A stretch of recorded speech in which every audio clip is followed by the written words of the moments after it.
E veículos brasileiros terão placas de identificação no padrão Mercosul a partir do ano que vem. Silvio mora em Presidente Getúlio. Ele tem carro e moto e ficou sabendo esta semana que vai ter mudança nas placas.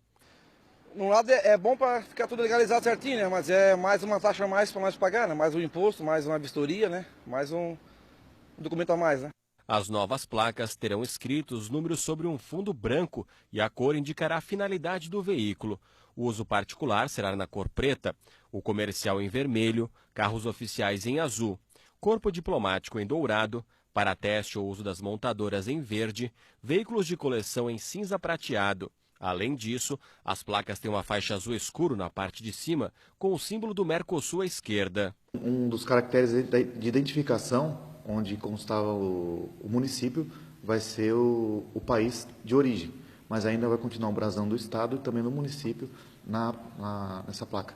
O novo modelo de placa deverá ser adotado a partir do dia 1º de janeiro de 2017, para quem for fazer o emplacamento ou a transferência do veículo. Para quem já tem o carro emplacado, terá o prazo para fazer a mudança até o dia 31 de dezembro de 2020.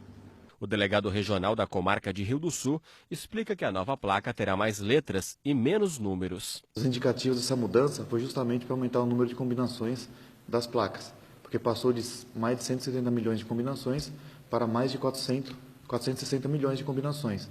O novo modelo da placa veicular será comum em todos os países do Mercosul.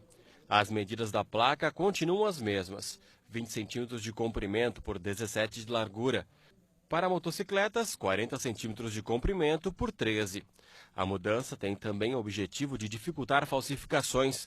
Serão inseridas marcas d'água com o nome do país e do Mercosul na diagonal ao longo das placas. Ainda não temos conhecimento de quanto vai custar essa placa.